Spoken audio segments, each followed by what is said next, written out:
Hi everyone, welcome back to our channel. Start करते हैं हम अपना सीडीपी का लेक्चर। आप सभी को बता दूं, यूपी टेट की जो खबर है, ठीक है, अभी तक कोई ऑफिशियल अपडेट नहीं आया है कि आपका पेपर नहीं होगा, इसलिए आपको पढ़ते रहना है, ठीक है। तो सीडीपी का डेली क्वेश्चन करा ही रही हूँ।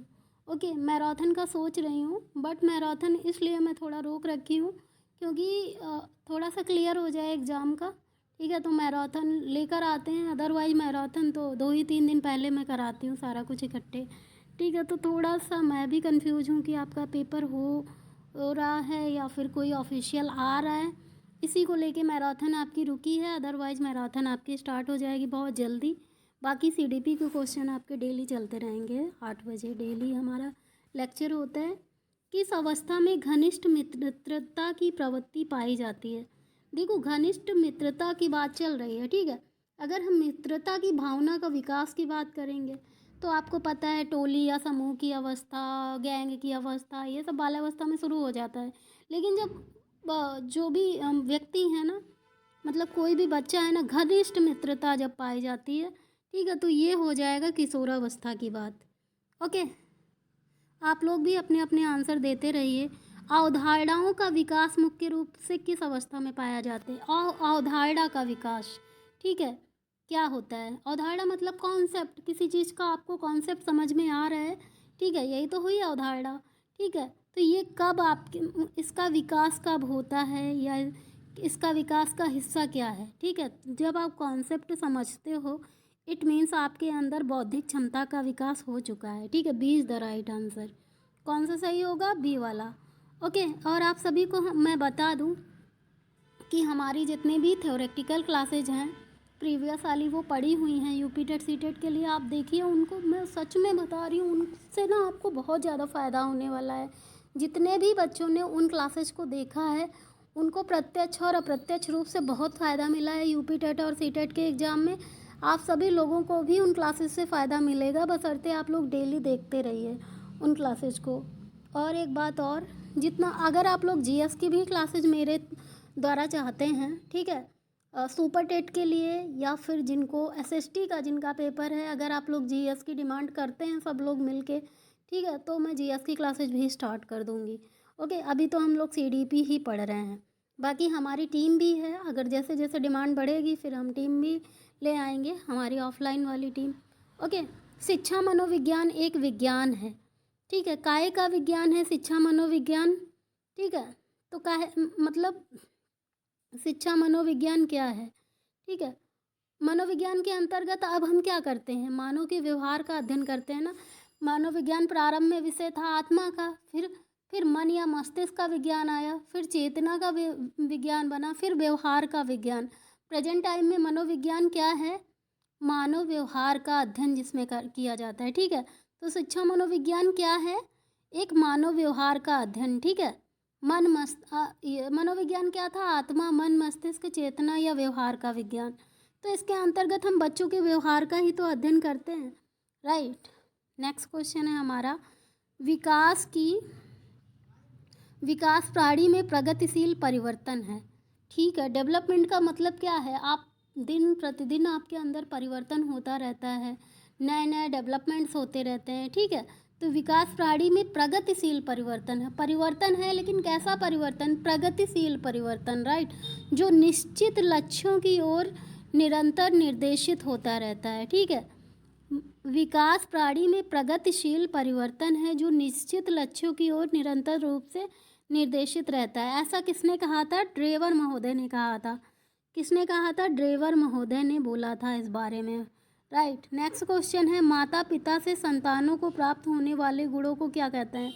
क्या कोई ऐसा व्यक्ति है जो ये आंसर ना दे पाए? मुझसे पढ़ा हो और जिसमें वो ये आंसर ना बता पाए।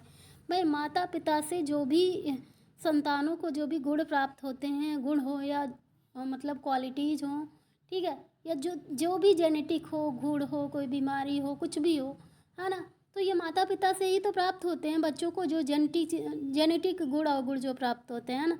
तो वंशानुक्रम इसे कहते हैं, राइट। क्या होता है? वंशानुक्रम। B is the right answer, भाई बी है, याद रखना। बी वाला, ठीक है। माता पिता से संतानों को प्राप्त होने वाले गुणों को क्या कहते हैं? वंशानुक्रम कहते हैं, राइट। नेक्स्ट क्वेश्चन है, शिक्षा मनोविज्ञान का केंद्र बिंदु क्या है? आप लोग बताइए, शिक्षा मनोविज्ञान का केंद्र बिंदु क्या है? कोई ऐसा व्यक्ति है जो ये ना बता पाए कि शिक्षा मनोविज्ञान का भाई केंद्र बिंदु क्या है? आप लोग बताइए, इसका आंसर आप लोग भली बात दे सकते हैं, ठीक है। तो शिक्षा मनोविज्ञान का केंद्र बिंदु यार बालक होता है ना। केंद्र में क्या है, किसको रखा जाता है? बालक को रखा जाता है, सीधी सी बात है। B is the right answer. Okay, next question है हमारा, संज्ञानात्मक विकास के सिद्धांत के प्रवर्तक कौन है? संज्ञानात्मक विकास की बात चल रही है, ठीक है। तो संज्ञानात्मक विकास के प्रवर्तक कौन है? जीन पियाजे ने, ठीक है। और जीन पियाजे ने अपने संज्ञानात्मक विकास के अंतर्गत कौन कौन सी अवस्थाएं दी थी? संवेगात्मक गामक अवस्था, पूर्व संक्रियात्मक अवस्था, मूर्त संक्रियात्मक अवस्था, औपचारिक संक्रियात्मक अवस्था, ठीक है। पूर्व संक्रियात्मक अवस्था कौन सी थी? जन्म से 2 वर्ष तक की, 0 से 2 वर्ष तक की। मूर्त संक्रियात्मक अवस्था 2 से 7 वर्ष तक की, ठीक है। संवेगात्मक गामक अवस्था जन्म से 2 वर्ष, पूर्व संक्रियात्मक अवस्था 2 से 7 वर्ष, मूर्त संक्रियात्मक अवस्था लिख लेना 7 से 11 वर्ष, औपचारिक संक्रियात्मक अवस्था 11 से 15 तक जाती है। ये चीज़ें लिख लेना और एक दिन पियाजे के बारे में डिटेल डिस्कशन करते हैं, ठीक है। नेक्स्ट क्वेश्चन है हमारा, कौन सी अवस्था को सीखने का अनोखा काल कहा जाता है? ऐसी कौन सी अवस्था है जिसे सीखने का अनोखा काल कहा जाता है, ठीक है। तो देखो, सीखने के बारे में बहुत सारे मनोवैज्ञानिकों द्वारा बहुत कुछ कहा गया है, ठीक है। किस अवस्था को शैशवावस्था, कोई कहता है सीखने का शैशवावस्था सीखने का अनोखा काल है।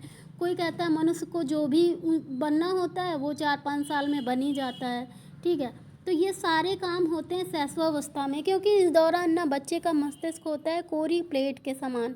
आप उसे अगर अच्छी चीज़ें सिखाओगे तो वो ज़िंदगी भर अच्छी चीज़ें संजो कर रखेगा, ख़राब चीज़ सिखाओगे तो गलत चीज़ें ज़िंदगी भर संजो कर रखेगा, है ना। तो जो बच्चे को जो कुछ भी बनना होता है ना वो 4-5 साल पे बन लेता है। बच्चे की जो नींव पड़ती है ना वो शैशवावस्था में ही पड़ती है। तो सीखने का अनोखा या आदर्श काल किसे कहते हैं? शैशवावस्था को कहते हैं। सी इज़ द राइट आंसर। क्या सही होगा? सी इज़ द राइट आंसर, ठीक है। और शैशवावस्था का टाइम पीरियड ज़रा आप लोग बता दीजिए कितना होता है? शैशवावस्था, बाल्यावस्था और किशोरावस्था का बताइए कितना होता है? देखो, पियाजे के संज्ञानात्मक चरण के अंतर्गत जो संवेगात्मक गामक अवस्था, पूर्व संक्रियात्मक अवस्था, मूर्त संक्रियात्मक अवस्था, औपचारिक संक्रियात्मक, इनका टाइम पीरियड अलग है, ठीक है। लेकिन शैशवावस्था, बाल्यावस्था, किशोरावस्था, ये जो बाल विकास के अंतर्गत आते हैं, इनका टाइम पीरियड थोड़ा सा अलग है, हालांकि मैच करता है, ठीक है। तो शैशवावस्था का जन्म से 5 या 6 वर्ष तक का होता है, बाल्यावस्था का 5 या 6 से 12 या 13 वर्ष तक का होता है, किशोरावस्था का 12 या 13 से 18 वर्ष तक का होता है टाइम पीरियड, ठीक है। तो इसका आंसर क्या हो जाएगा? सीखने का अनोखा काल क्या होता है? शैशवावस्था होता है। C is the right answer. Next question है, किशोरावस्था शैशवावस्था की पुनरावृत्ति है, ठीक है। ऐसा किसने कहा था भाई कि शैशवावस्था किशोरावस्था शैशवावस्था की ही पुनरावृत्ति होती है? क्रो ने कह दिया था इस बात, सॉरी, रॉस महोदय ने इस बात को कहा था, रॉस ने, ठीक है, कि किशोरावस्था शैशवावस्था का ही एक हिसाब से रिपीटिशन होता है, ठीक है। नेक्स्ट क्वेश्चन हमारा, अधिगम के लिए केंद्रीय तत्व क्या है? अधिगम के लिए आपके अंदर क्या ज़रूरी होना होता है जब आप अधिगम कर पाओ, ठीक है। तो किसी भी बात को सीखने के लिए, किसी भी काम को सीखने के लिए आपको एक पुश फैक्टर चाहिए होता है, पुनर्बलन जिसे कहते हैं, है ना। जब तक कोई आपको पुश नहीं करेगा तब तक आप काम ही नहीं कर पाओगे। मनुष्य एक क्या है, एक आलसी पुतला मनुष्य को कहा गया है, ठीक है। अगर मनुष्य को भूख ना लगे तो वो ज़िंदगी भर बेड पे बैठा रहेगा, उठेगा तक नहीं, मनुष्य इतना आलसी होता है ना। तो मनुष्य को हमेशा एक पुश फैक्टर चाहिए होता है, जब तक उसको ज़रूरत नहीं होगी ना वो रजाई से उठ के नहीं बाहर जा सकता है ना। तो अधिगम के लिए अगर आपको कुछ सीखना है ना तो उसके लिए आपको पुनर्बलन होना बहुत ज़्यादा ज़रूरी है ना। जैसे कि अगर आपको भूख लगती है तभी आप खाना ढूंढने जाओगे, अगर आपको भूख ही नहीं लग रही है ना तो खाना ढूंढने नहीं जाओगे। इट मीन्स अगर आपको जिस चीज़ की ज़रूरत है ना, मान लो आपको टीचर बनने की ज़रूरत है ना तभी बीएड करोगे, ऐसे नहीं करोगे कि आपने फर्जी में करके रख लिया, राइट। तो अधिगम के लिए सबसे ज़्यादा ज़रूरी क्या होता है? पुनर्बलन होता है, बट अगर यहाँ पे अभिप्रेरणा होता तो अभिप्रेरणा भी सही होता है, ठीक है। अभिप्रेरणा, मोटिवेशन, अगर आप मोटिवेटेड हो तब भी अच्छे से लर्निंग कर सकते हो, right. B is the right answer. अंतर्दृष्टि सिद्धांत के प्रतिपादक कौन है? सूझ या अंतर्दृष्टि के सिद्धांत की बात चल रही है, तो इसके प्रतिपादक कौन है? आप सभी लोगों को पता है सूझ या अंतर्दृष्टि के सिद्धांत कौन है? वोल्फगंग कोहलर, ठीक है। आपको मैंने जब पढ़ाया था थ्योरी, आप जिन्होंने मेरी देखी है आप जाइए देखिए पढ़िए। मैंने 2 प्रकार के मनोवैज्ञानिकों के बारे में बात की है, व्यवहारवादी और संज्ञानवादी, ठीक है। 2 प्रकार के मनोवैज्ञानिक थे, एक थे व्यवहारवादी, एक थे संज्ञानवादी, ठीक है। व्यवहारवादी, संज्ञानवादी। व्यवहारवादियों का मानना था कि मानव और पशु दोनों अधिगम कर सकता है, ऐसा व्यवहारवादियों का मानना था। संज्ञानवादियों का मानना था कि केवल मानव ही अधिगम कर सकता है, ठीक है, पशु अधिगम नहीं कर सकता है। तो व्यवहारवादियों का क्या मानना था कि मानव और पशु दोनों अधिगम कर सकते हैं, ठीक है। व्यवहारवादियों का मानना था कि हम लोग अधिगम करते हैं ना, गलतियों के द्वारा करते हैं, गलतियों के द्वारा सीखते हैं, ठीक है, ऐसा व्यवहारवादियों का मानना था। संज्ञानवादियों का मानना था हम लर्निंग करते हैं ना, वो अपने ज्ञान या संज्ञान के द्वारा करते हैं, गलतियाँ करके भाई हम लोग नहीं, जो केवल गलतियाँ करके ही अधिगम करते हैं, ऐसा बिल्कुल नहीं है, ऐसा संज्ञानवादियों का मानना था, ठीक है। व्यवहारवादियों का मानना था कि यंत्र के द्वारा, मतलब कि मार पीट के, ठोक पीट के, है ना, परेशान करके बच्चे को डरा धमका के लर्निंग करा सकते हैं, ठीक है। तो बच्चे, छोटे छोटे बच्चे होते हैं ना, या फिर कोई जानवर है उसको लाठी से डंडे से मारा, ठीक है, और ऐसे अधिगम करा दिया। बट जो संज्ञानवादी हैं उनका मानना था कि हम डरा धमका के किसी को अधिगम नहीं कर सकते, हम मतलब जब उसके अंदर ज्ञान आएगा, तर्क आएगा, समझने की क्षमता होगी, वो अधिगम कर लेगा, ठीक है।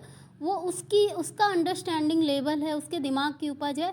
आप किसी को डरा के धमका के, ठीक है, डंडे से लाठी से अधिगम नहीं करा सकते हो, ऐसा संज्ञानवादियों का मानना था। तो उन्हीं संज्ञानवादियों में से एक थे वोल्फगंग कोहलर, ठीक है। वो वोल्फगंग कोहलर ने किस पर प्रयोग किया था? वनमानुस में, सुल्तान नामक वनमानुस पर प्रयोग किया था, ठीक है। उन्होंने क्या किया था? केले की लरियाँ टांग दी थी, ठीक है, और एक स्टूल बगल में रख दिया था, ठीक है। उसके बाद जो है एक वनमानुस को छोड़ दिया था, सुल्तान नामक। तो फिर जब उसको भूख लगती है वो इधर उधर घूमता रहता है, फिर वो सोचता है क्या करें क्या करें, फिर उसको एक तरकीब आती है कि ये जो स्टूल रखा है ना, इसको लगा के तो चढ़ जाते हैं और केला प्राप्त कर लेते हैं, ठीक है। तो इसे कहते हैं संज्ञान, ठीक है, कि तुरंत कोई समस्या आई, तुरंत अपने दिमाग से सोचा और समाधान कर लिया, ठीक है। और व्यवहारवादियों में आपको पता है थॉर्नडाइक ने एक प्रयोग किया था बिल्ली पे, ठीक है। तो ये हो गए व्यवहारवादी और संज्ञानवादी की बात। सूझी अंतर्दृष्टि का सिद्धांत किसने दिया था? वोल्फगंग कोहलर ने दिया था, राइट। नेक्स्ट क्वेश्चन है, परिवार एक साधन है। परिवार क्या होता है? ठीक है, परिवार एक साधन होता है अनौपचारिक शिक्षा का, ठीक है। परिवार एक साधन है अनौपचारिक शिक्षा का। देखो, अनौपचारिक का मतलब क्या होता है? अनौपचारिक का मतलब होता है जहाँ पे नियम कानून से इंसान बंधा ना हो। औपचारिक का मतलब होता है बहुत सारे डॉक्यूमेंट्स भरना, जैसे डेली टाइम पे स्कूल जाना, इतने बजे से इतने बजे तक जाना, यही सीखना, ये तो हो गया औपचारिक, ठीक है। और अनौपचारिक का मतलब होता है आप लर्निंग भी कर रहे हो, बट कोई बाउंडेशन नहीं है कि हाँ इतने बजे तक ही पढ़ना है, हाँ यही चीज़ सीखनी है। घर में तो हम लोग स्वतंत्र होते हैं ना, अपने दोस्तों के साथ स्वतंत्र होते हैं, कुछ भी सीखते हैं, अपने मन से सीखते हैं, कोई रोकने वाला नहीं होता है, कोई टोकने वाला नहीं होता है, कोई सीमा नहीं रहती है, ठीक है। जब हम अनौपचारिक कोई चीज़ करते हैं ना, तो उसमें रूल्स और रेगुलेशन नहीं होता है, उसको कहते हैं अनौपचारिक। और जब नियम कानून से हम लोग बंध जाते हैं उसे कहते हैं औपचारिक, ठीक है। तो परिवार क्या होता है? अनौपचारिक शिक्षा का एक साधन होता है, right. A is the right answer, ठीक है। नेक्स्ट क्वेश्चन है हमारा, एक शिक्षक के लिए सबसे महत्वपूर्ण क्या होता है? एक टीचर के लिए सबसे ज़्यादा ज़रूरी बात क्या होती है?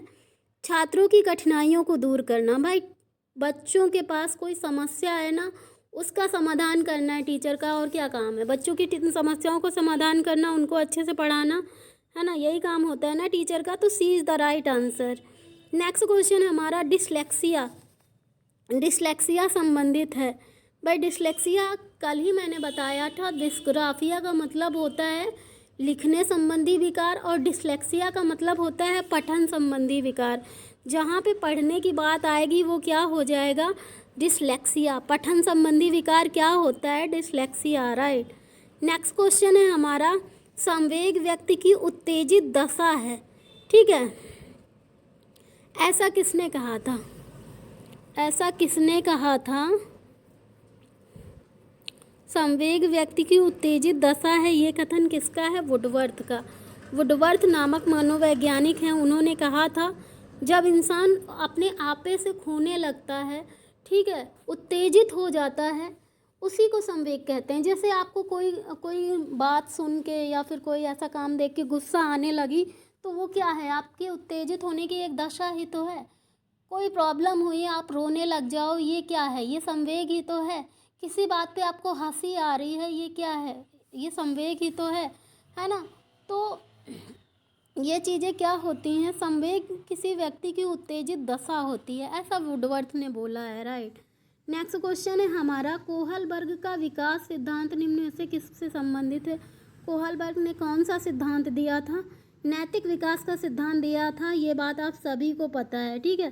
कोहलबर्ग को ने कौन से विकास का सिद्धांत दिया था, नैतिक विकास का सिद्धांत। निम्नलिखित नेक्स्ट है, बच्चों के सामाजिक विकास में क्या होता है, बच्चों के सामाजिक विकास में खेल का विशेष महत्व होता है।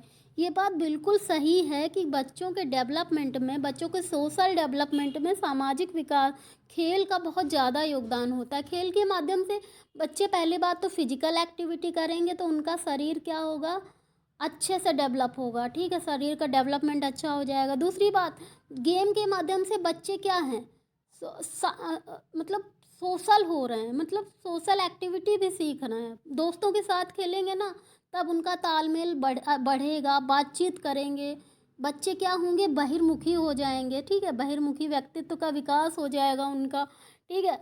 बच्चे जब बच्चों के साथ खेलेंगे ना तो बहुत सारी चीज़ें सीखते हैं, जैसे खुद का दूसरे का कल्चर सीखेंगे और अपना कल्चर सिखाएंगे, ठीक है। हो सकता है किसी दूसरे बच्चे के साथ खेल के उसको कुछ नई सीखने को बात मिल रही हो, है ना, कुछ नई भाषा सीखने को मिल रही हो, अपने गुस्से पे कंट्रोल करना सीखेंगे, बहुत सारी चीज़ें सीखते हैं। तो बच्चों के सामाजिक विकास में खेल का बहुत ज़्यादा महत्व होता है। और केवल वीडियो गेम की बात नहीं चल रही है, यहाँ पे फिजिकल एक्टिविटी वाले खेलों की बात चल रही है, ठीक है।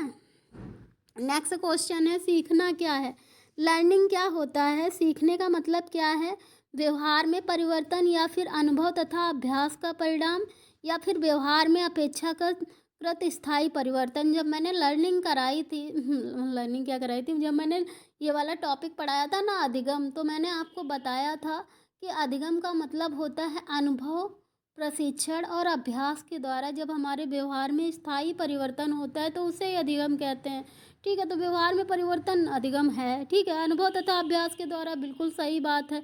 व्यवहार में अपेक्षाकृत स्थायी परिवर्तन, वो तो मैंने कही है, तीनों बातें सही है ना।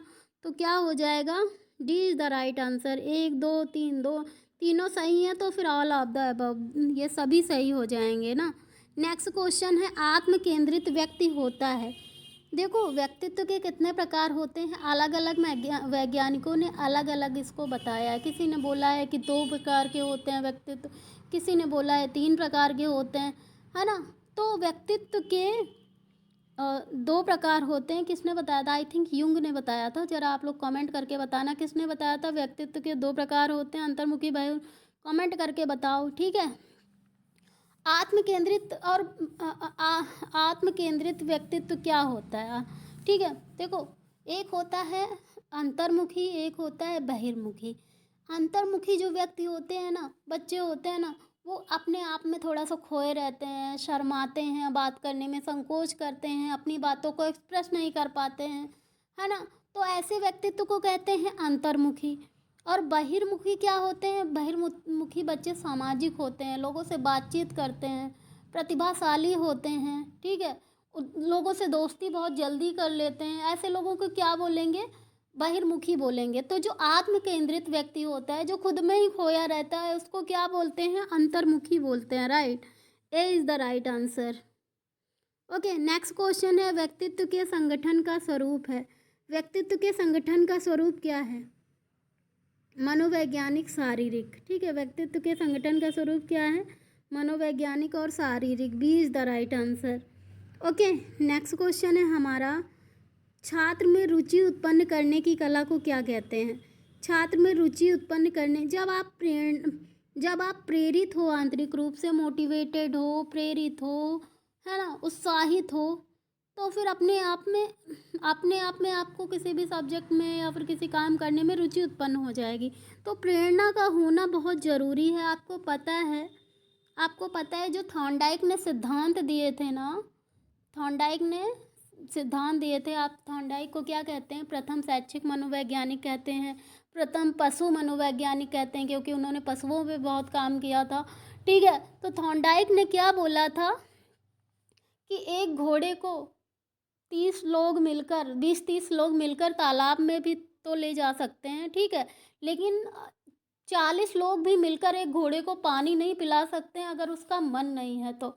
इसका मतलब ये हुआ, अगर आप चाहे किसी बच्चे को कितनी भी किताबें ले आओ, चाहे पूरा स्कूल उठा के ले आओ सर पे, चाहे कितने भी रिसोर्सेस इकट्ठा कर लो, लेकिन वो बच्चा अगर खुद से नहीं प्रेरित है, खुद से नहीं पढ़ना चाहता है, तो आप पढ़ा नहीं सकते हो। और अगर किसी बच्चे के साथ चाहे कितने संसाधन ना हो, कुछ भी ना हो, बट वो पढ़ना चाहता है ना, तो वो पढ़ लेगा। मतलब उसे करना है तो वो कर ही लेगा, कैसे भी कर ले। ठीक है, इसे कहते हैं मोटिवेशन या प्रेरणा। Right, D is the right answer. ठीक है, और ये प्रेरणा का होना हमारी लाइफ में भी बहुत ज़रूरी होता है। ठीक है, आप लोग भी प्रेरित हैं तभी तो ये लेक्चर देख पा रहे हैं। ठीक है, अगर आप प्रेरित ना हो ना, तो आप क्या करेंगे? क्या ज़रूरत है यार देखने की, पता नहीं होगा कि नहीं होगा, मैम का तो काम ही है रोज़ पढ़ाना, है ना।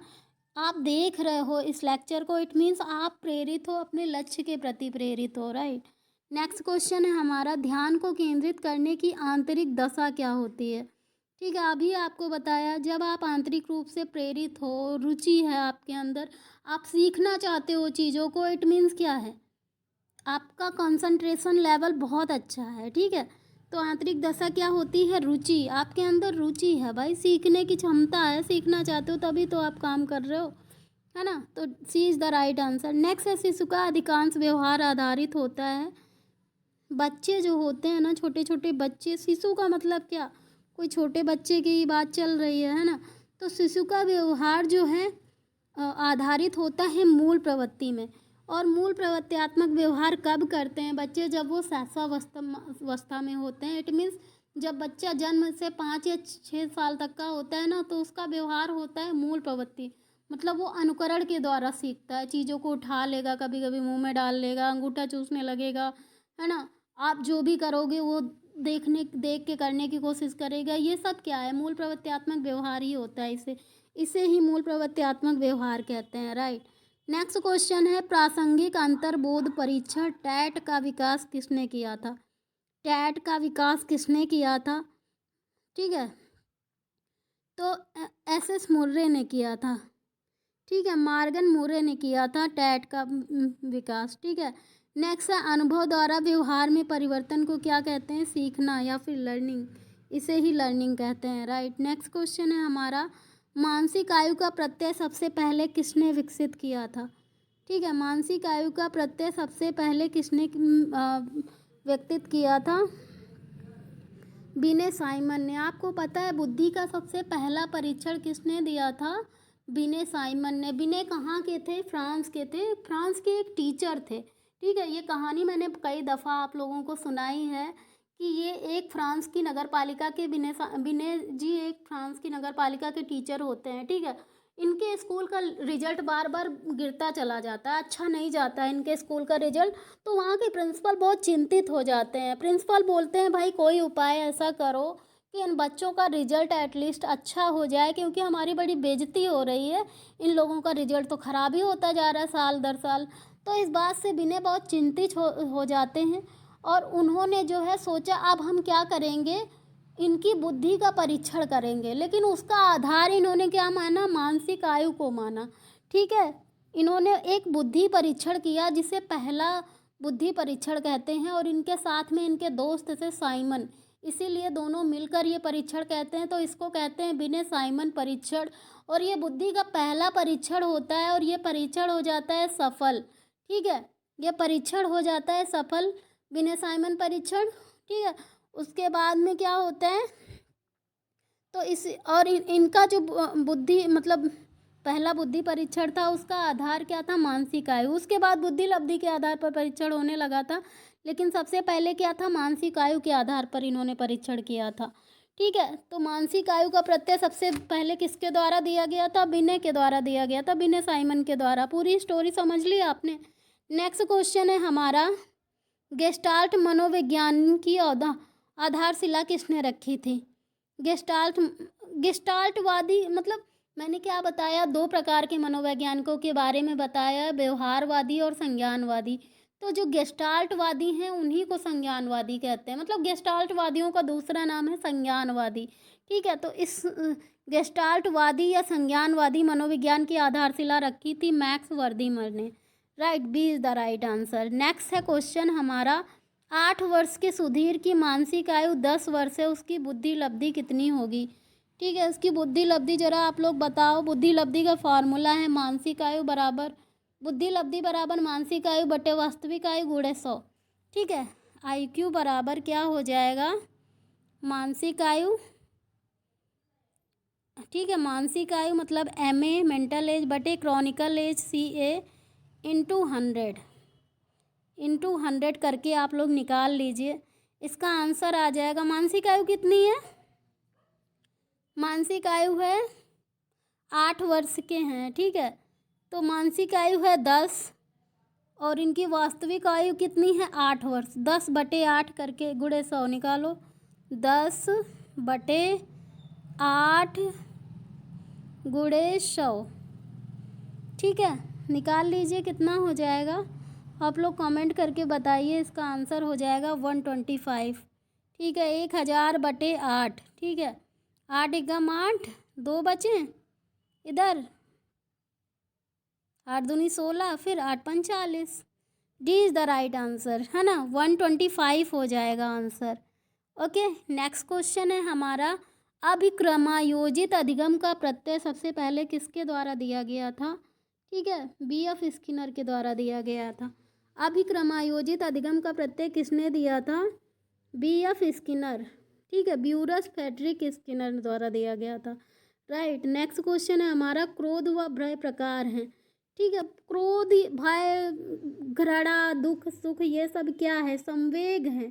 ठीक है, विलियम मैकडूगल ने संवेग के कितने प्रकार बताए हैं, 14 प्रकार बताए हैं। ठीक है, तो ये सब क्या है, संवेग ही तो है, ये कुछ नहीं है। मनुष्य हाड़ मांस का पुतला है और कुछ नहीं है। ये सब जो गुस्सा, दुख, खुशी, गम, ये सब क्या है, ये संवेग है। मनुष्य की संवेग क्या है, आपसे कोई पूछेगा, मनुष्य की आंतरिक उत्तेजित होने की आंतरिक दशा है एक। ठीक है, तो यहाँ तक 30 क्वेश्चन हमारे कंप्लीट होते हैं। तो आज की क्लास यहीं तक सीमित रखते हैं। आप लोग कमेंट करके ज़रूर बताइए, अच्छे अच्छे कमेंट करके बताइए क्लास कैसी लगी। मजाक कर रही हूँ, जैसा आपका एक्सपीरियंस है ठीक है वैसा आप शेयर कर सकते हो। अगर आपको क्लास अच्छी लगी तो अच्छा कमेंट करेंगे, नहीं अच्छी लगी तो जाहिर सी बात है नहीं बोलेंगे अच्छा, है ना। तो जैसा आपको लगता है आप जेन्युइन रिव्यू करके बताइए कैसा लगा आपको class. Thank you so much, keep watching. ठीक है, जो जो मैंने प्रॉमिस किए हैं वो मैं पूरा करूँगी आप लोगों के लिए। बस आप लोग ऐसे ही साथ बनाकर रखिए और वीडियो को शेयर करते रहिए। ओके।